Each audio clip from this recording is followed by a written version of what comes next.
Bonjour Monsieur Zani. Bonjour. Monsieur Zani, vous êtes économiste en chef à CDG Capital. Le but de notre rencontre d'aujourd'hui, c'est d'échanger sur les répercussions économiques de la crise sanitaire. Cette crise sanitaire inédite qui a mis à genoux les finances publiques de l'ensemble des pays à travers le monde. Au Maroc, jusqu'à quel degré les indicateurs macroéconomiques ont-ils été affectés? Aussi le marché de taux. Et quelle lecture pouvez-vous nous faire de la loi de finances 2021, censée être un levier économique dans un contexte aussi contraignant, marqué par une multitude de défis? Comme vous venez de le mentionner, en plus de la forte déstabilisation de l'équilibre des finances publiques à travers une hausse importante du déficit de l'endettement, plusieurs équilibres macroéconomiques ont été impactés par la crise, notamment la forte baisse de la croissance économique de moins 7% en 2020, le fort recul de la demande, particulièrement la demande intérieure sur laquelle repose notre système productif, et le fort accroissement de la masse monétaire en circulation avec une orientation de plus en plus vers les agrégats liquides, plus particulièrement la circulation fiduciaire et les dépôts à vue au détriment des dépôts à terme. Donc on a eu une hausse importante de la masse monétaire qui est en train de devenir de plus en plus liquide. Pour ce qui est du marché de taux, il y a 4 facteurs qui ont conditionné l'évolution du marché en 2020. Le premier, c'est les deux baisses de taux directeurs, notamment celle de mars de 25 ppb et de juin de 50 ppb. Il y a la montée en puissance ou la forte hausse du besoin du trésor qui a plus que doublé en 2020. Il y a les deux sorties à l'international et plus particulièrement la levée de 3 milliards de dollars enregistrée en décembre qui était une levée exceptionnellement élevée en termes de volume.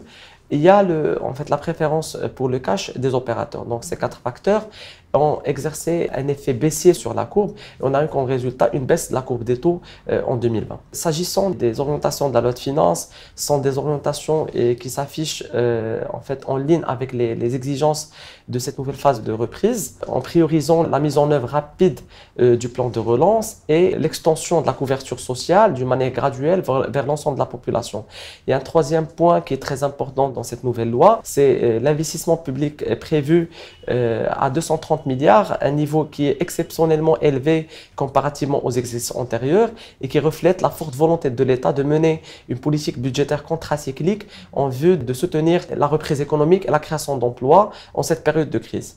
En quelques mots, est-ce qu'on peut prétendre que la loi de finances 2021 se démarque des précédentes? Est-ce qu'elle marque une rupture? Et certainement, la crise Covid-19 a fortement déstabilisé l'équilibre des finances publiques. Elle a mis devant les autorités publiques de nouvelles exigences, que ce soit en termes de dépenses de santé, de dépenses sociales, de dépenses d'investissement. La loi de finances, elle est face à un double défi. Un défi de mener le train de vie public malgré la pénurie de ressources et un défi de consolidation ou de retour vers un équilibre budgétaire à travers une réduction aussi bien du déficit que de l'endettement. Je pense que cette loi représente le premier exercice d'une série de 2 à 3 exercices de consolidation et de restructuration des finances publiques. Dans le même ordre d'idées, pour contrecarrer le choc aussi bien sur l'offre que sur la demande, le Maroc s'engage sur un vaste chantier, un pacte de relance économique de 120 milliards de dirhams, dont 75 milliards sous forme de crédits garantis par l'État, la caisse centrale, voire la caisse centrale de garantie, et les 45 milliards de dirhams dédiés au fonds Mohamed VI d'investissement,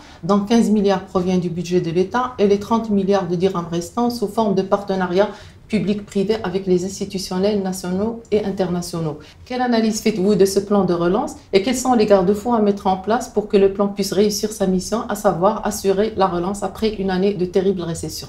À l'image de la quasi-majorité des pays au niveau international ayant subi l'effet de la crise Covid-19, principalement sur la croissance et sur l'emploi, le Maroc a mis en place, sous les directives de Sa Majesté le roi Mohamed VI, que Dieu l'assiste, le pacte national pour la relance de la croissance et de l'emploi, qui est de 120 milliards. 120 milliards par rapport à la taille de notre économie reste un montant qui est très important et surdimensionné par rapport au plan lancé aussi bien par les pays voisins que par certaines économies émergentes. Je cite à titre d'exemple que le pacte s'élève à 13,8% du PIB contre seulement 1,7% pour l'Égypte et 2,3% pour la Tunisie et 7% pour l'Inde. Donc il reste un plan d'envergure par rapport à la taille de notre économie. En termes de structure de ce plan, comme vous venez de le mentionner, c'est un plan qui est plus articulé sur les stimulus monétaires à hauteur de 75 milliards. Donc c'est de la distribution de crédits bancaires refinancés par la Banque centrale est garanti par la Caisse centrale de garantie. Et c'est une configuration qui me semble tout à fait normale face à un rétrécissement des marges budgétaires qui ont été fortement impactées par la crise Covid-19 et face à un cadre monétaire qui est relativement stable et une inflation maîtrisée. Donc le choix du stimulus monétaire reste un choix qui est judicieux dans le contexte actuel.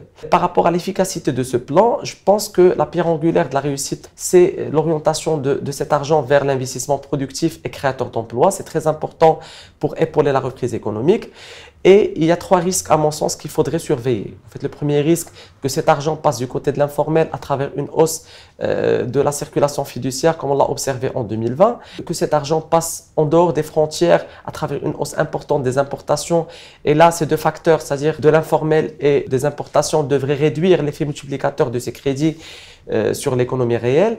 Et un 3e point qui est à mon sens très important, c'est la montée des créances en souffrance qu'il faut surveiller de très près avec cette distribution massive de crédits. D'accord, donc on retient que le plan de relance est un plan d'envergure par rapport à notre richesse nationale. Vous venez de le mentionner, il représente 13,8% du PIB. C'est très important par rapport à des pays à développement comparable. C'est aussi un plan qui repose sur le stimuli monétaire. D'après vous, c'est un choix judicieux qui s'adapte au contexte.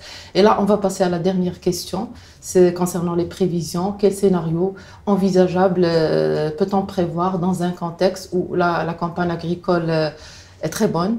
La campagne de vaccination avance très bien, mais il y a aussi le risque de la reprise ou de la hausse des cours des matières premières, pour ne citer que le pétrole. Et il y a aussi la persistance de la pandémie avec l'apparition du nouveau variant. En fait, la reprise économique, que ce soit au niveau national ou international, reste tributaire de la réussite de la campagne de vaccination. Comme vous venez de le mentionner, la campagne de vaccination se déroule très bien au niveau national. Et on a eu quand même une très bonne année agricole grâce à une amélioration de la pluviométrie, de la répartition spatio-temporelle et de la superficie emblavée. Ce qui devrait épauler la reprise économique en 2021, sachant qu'on est un pays dont la croissance est très corrélée à l'évolution de la valeur ajoutée agricole. Mais pour la composante non agricole, même si on devrait assister à une reprise en 2021 qui est plus alimentée par l'effet de base, parce que quand même on passe d'une année 2020, on était en arrêt d'activité partielle et en confinement, vers une année de reprise partielle de l'activité économique, mais la vraie reprise devrait se concrétiser graduellement en attendant le redressement de la demande globale, c'est-à-dire la demande aussi bien au niveau intérieur, plus particulièrement la demande des ménages et étrangères émanant de nos partenaires commerciaux. D'accord. Merci beaucoup, Monsieur Zani, pour vos réponses pertinentes. Je rappelle, Monsieur Zani, vous êtes économiste en chef à CDG Capital. Merci à vous.